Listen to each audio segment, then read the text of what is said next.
Have you ever wondered what truly makes a person captivating? Is it their looks, their wealth, or their fleeting charisma? Or is there a deeper, more enduring force at play, an unseen magnet that draws others in, not just to their presence, but to their very essence? In a world obsessed with external validation, we often chase the superficial, only to find ourselves empty. But what if the secret to true attraction lay not in what you acquire, but in what you cultivate within? What if the path to becoming truly irresistible was paved with ancient wisdom, the kind that whispers of inner strength, unwavering peace, and a quiet, profound conviction? Join us on a journey to uncover the true source of magnetism, a journey that transcends fleeting trends and delves into the timeless principles that have shaped the most influential souls throughout history. Our story begins not in the bustling marketplaces of ancient Rome, nor amidst the grand cathedrals of the Middle Ages, but within the quiet confines of our own minds. Imagine for a moment a garden, your inner garden. What does it look like? Is it overgrown with weeds of anxiety and self-doubt? Or is it a tranquil sanctuary, meticulously tended with wisdom and purpose? The Stoics, those ancient masters of self-mastery, understood that true attraction stems not from external adornments, but from the fertile ground of a disciplined mind and a virtuous character. They taught that we have absolute control over only one thing: our own judgments and responses. Everything else, wealth, reputation, even our physical health, is external, indifferent, and ultimately beyond our grasp. It's a tough pill to swallow, isn't it? Us to attract more money, more fame, more love, the Stoics tell us to first attract ourselves. They implored us to focus on what is within our power: our thoughts, our actions, character. Consider Marcus Aurelius, the philosopher-emperor who ruled the Roman Empire at its peak. Despite his immense power and responsibility, he found solace and strength in his daily meditations, constantly reminding himself to remain unperturbed by external events. He wrote, "The happiness of your life depends upon the quality of your thoughts." He wasn't seeking to attract adoration, he was cultivating virtue, and in doing so, he became a beacon of stability and wisdom, a figure whose very presence commanded respect and drew people to his leadership. His reign, often fraught with war and plague, was marked by his unwavering commitment to justice, temperance, and courage. He didn't chase external validation, he pursued inner excellence. And in that pursuit he became truly attractive, not in a superficial way, but in a profound, influential manner that resonated through generations. Now, let's weave in another profound narrative, the teachings of a carpenter from Nazareth, whose wisdom, though seemingly distinct, remarkably aligns with these Stoic principles. Jesus and his teachings consistently emphasize the inner state of a person over outward appearances. Do not worry about your life, what you will eat or drink, or about your body, what you will wear. Is not life more than food, and the body more than clothes? Matthew 6:25. This echoes the Stoic detachment from externals, spoke of building a house on a rock, representing a life built on solid, unchanging principles, the kind of principles that the Stoics also championed. Think about the Sermon on the Mount, where Jesus presented a radical new blueprint for living.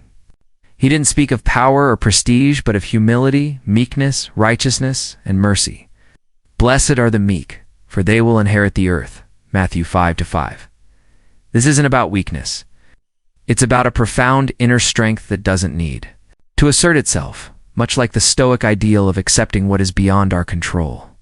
This quiet confidence, this unwavering peace in the face of adversity, is incredibly magnetic. People were drawn to Jesus not because of his earthly possessions or political power, but because of the authenticity, compassion, and profound truth that emanated from him.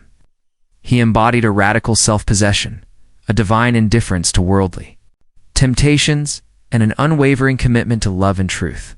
And it was this embodiment that drew multitudes, not through outward show, but through the irresistible force of his inner light.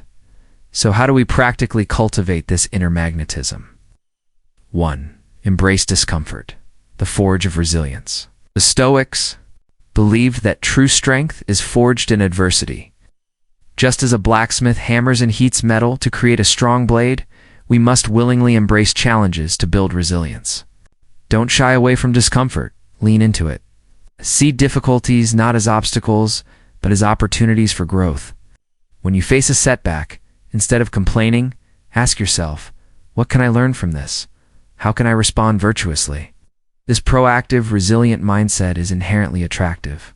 It shows courage, adaptability, and an unshakable spirit, and in this, we find resonance with the teachings of patience and perseverance. Consider it pure joy, my brothers and sisters, whenever you face trials of many kinds, because you know that the testing of your faith produces perseverance, James 1:2-3. Both Stoicism and these teachings encourage us to view challenges not as punishments, but as pathways to deeper character and faith. 2. Master your perceptions.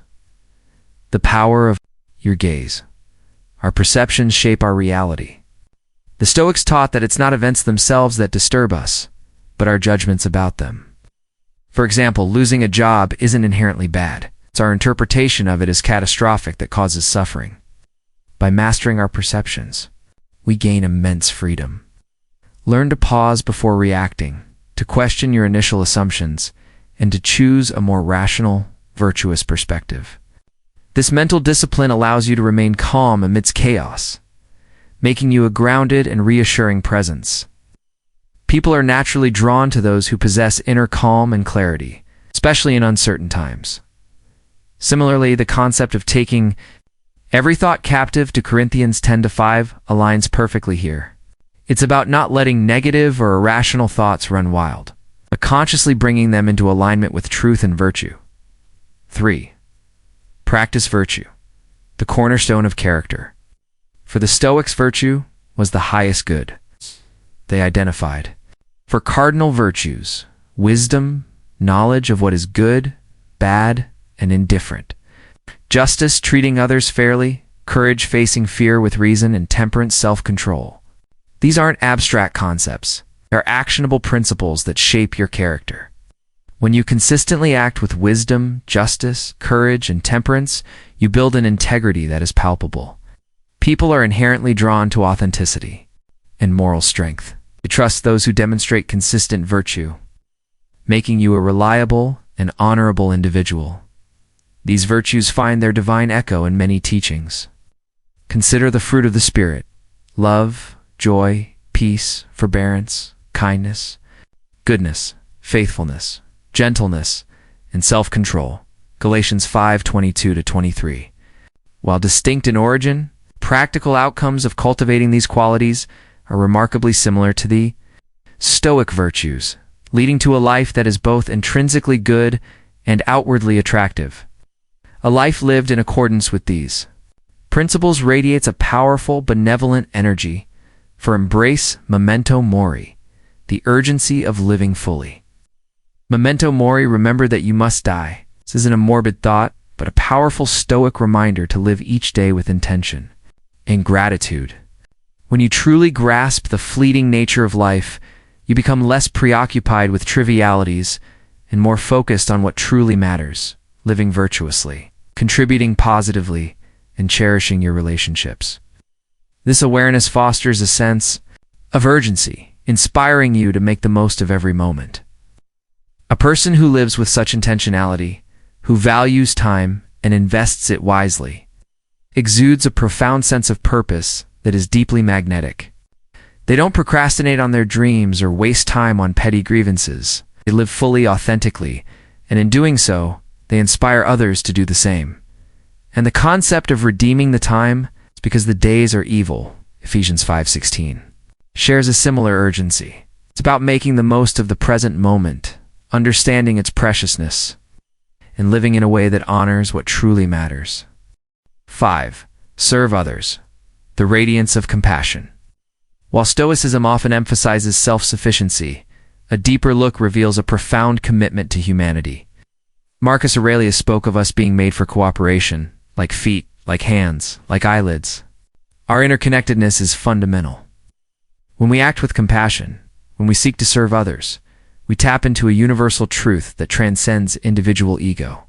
This selfless act isn't about gaining something in return. It's about recognizing our shared humanity. And paradoxically, it's in this outward focus that we become truly luminous. A person who genuinely cares for others, who extends kindness and support without expectation, becomes a source of light in the world, drawing others to their warmth and generosity. Love your neighbor as yourself, Mark 12:31, and it is more blessed to give than to receive. Acts 22:35 are profound echoes of this principle.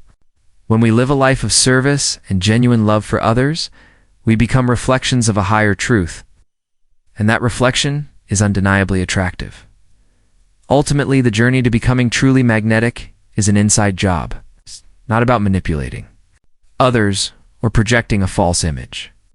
It's about becoming the best version of yourself, not for external gain, but for the inherent good of it. It's about cultivating an inner garden of peace, wisdom, and virtue, tended with discipline and humility. When you embody these principles, you don't need to chase attraction. It flows naturally from you, an authentic radiance that draws others, not just to your presence, but to the profound and inspiring character you have painstakingly built. So, as you walk through life, remember, the greatest attraction is not found in what you possess, but in who you are. It's in the calm resolve of a mind at peace, the quiet strength of a virtuous character, and the radiant compassion of a heart that seeks to serve. This is the unseen magnet, a force more powerful than any fleeting trend. If this message resonated with you, if you're ready to cultivate your own inner garden and unleash your authentic, irresistible self, then hit that like button. Share this video with someone who needs to hear it. And most importantly, subscribe to our channel for more insights on building a life of purpose, peace, and profound attraction. Your journey inward begins now.